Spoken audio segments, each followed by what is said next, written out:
Hello again, welcome to Region Sportsdesk. This is our Week 4 recap. I'm JT Hoyo. Mike Stagey. Joe back. They came back from the dead, whatever you want to call it. Yeah, the swine flu, bad case of swine. Let's run down some scores from Week 4. All right, here we go, guys. We got Morton 36, Highland 3, Wheeler 42, North Newton 0, Crown Point 23, Lake Central 21, Whiting 24, South Central 21, Calumet 67, River Forest 0, Bishop Knoll 49, Lake Station 6. 6 points, man. Kankakee Valley 12 over Hobart 7. They had 300 yards rushing in that game. Kankakee Valley was a big time upset. You actually called it. I gotta give you some credit. You're right. Hey, KB, I think you deserve this. You deserve the megaphone. Joe's gonna deliver it to your high school personally in 2 days. I'll be there. Nice. Tuesday. Be ready. All right. At 2:15. Continue on. East Chicago 28, Gavitt 7. Bowman Academy Big 68 over Ballamure 0. Whatever it is. They love their bagels. And then Clark 40 over the Walls 8. All right. Wow. All right. Our cheese and lock of the week was Lowell taking on Griffith, and Lowell prevailed 35-19 over Griffith. So you won the cheese, Lowell. Good job. Nice. Good deal. All right, here we go. We knew that. Big games of the week we had here. We had Chesterton 38 over LaPorte 14. What's your take, guys, on this? Well, Chesterton put up over 433 yards on the ground. You know, like we said last week, it was a totally different monster. Chesterton's front seven compared to Valparaiso's front seven was just a total difference. They absolutely manhandled LaPorte offensively. They just pounded the ball and controlled the game. I mean, it was an easy win for them. Yeah, LaPorte's front four from videos and whatnot, they look real small. So I think any team that has a power run game or any really good run game is going to really be effective against that small line. LaPorte's just a bunch of pretenders. They're lying to us. They're not very good. All right. Well, hey, Wayne, you took LaPorte. I knew that wasn't going to happen. This was an easy one for me this week, so I'm going to put one more mark for me. I'm going to be 3-1. Right there, look at that. Step it up, Wayne. There we go. All righty. You better start doing something, buddy. Hit the books here. Here we go. Struggling, Wayne. All right. Big game here. Munster 19 over Drain 14.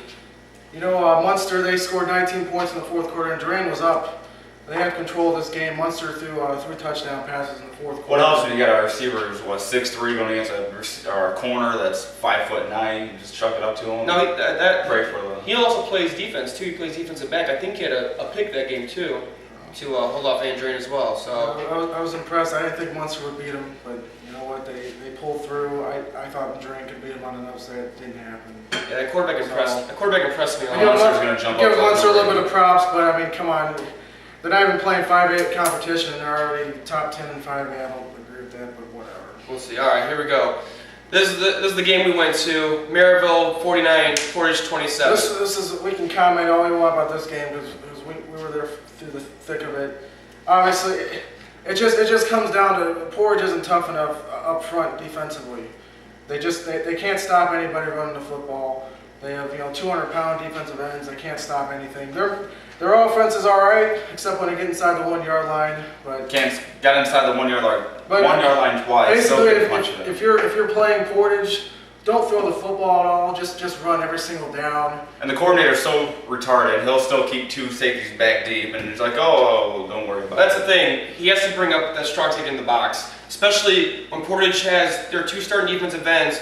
I don't think they hit 200 pounds. One's 205, one's 190. All right, real light guys. I'll give it to them. Great pass rushers, real good at pass rushers. But once they get those stretch run plays their way, linemen are just going to blow them over and go straight to the second level. So you're looking at least a 3-yard gain every time.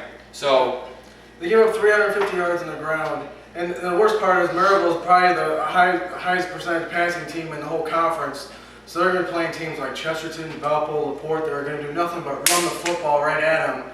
And if they don't make some personnel changes defensively, make some adjustments, they're not going to win many more. They're not going to do it. That coaching staff is horrible. Well, they don't do anything. I will say this though. I mean, the game could have been a lot. I mean, it's closer than what it looks. Like I said, if they punch in those 2, 1 yard runs for the touchdown, it's a totally different game. So, I mean, you don't convert in the red zone, let alone the 1 yard line, you're not going to win football games. So, how much would it take to bring Bazia back to Portage?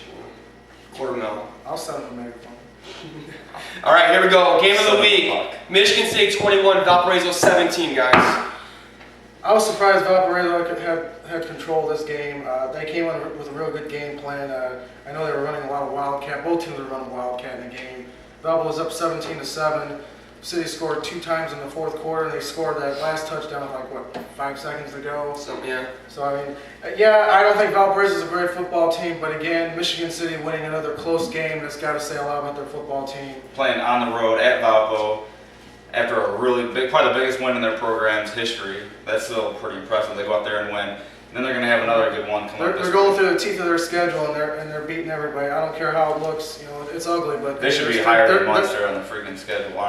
They are. Well, here's the thing too in this game. This game could have been a blowout game, or at least a 2-score game. Michigan City turns the ball over twice in the red zone. All right, you punch one of those in, that whole last drive isn't as important. They run the clock out. They win by a score or 2. Also, a big player for Michigan City was Harmon. He rushed 28 times for 211 yards and a 40-yard TD, which which actually I think tied the game. Right now, put him up in the fourth quarter. So it's right on the wire. Michigan City able to pull it off. Like I said, 2 turnovers in the red zone. I mean, could have been a margin of victory a lot more than what it was. So that's that. With that being said, I'm going to be like a brand new, spanking new top 10 All right. for week 5. All right, Andrean number 10, Wheeler, they go to 9. Move up 1. LaPorte drops to 8, Portage drops down to 7, Morton goes up to 6, Munster also goes up, they go to 5, Maryville goes up, they're at 4, Chesterton at 3, So 2 teams still the same. Lowell's at 2, and Michigan City's still at 1. So until they lose. And the DAC, I say the DAC is real tough. So until Michigan State loses this game, I think they're destined to stay at number 1, or unless Lowell makes a big blowout game against a decent team. So which they don't play any decent teams. Yeah. So I mean, I'm jumping on the Michigan City bandwagon here. The last 2 games of the season are the only real challenges, Munster and Andrean. Yeah, big game there against Andrean. Watch out. See them play like a Maryville or Chesterton, they wouldn't beat them. No, they wouldn't. So, all right, well. That's our week 4 recap. Say goodbye, guys.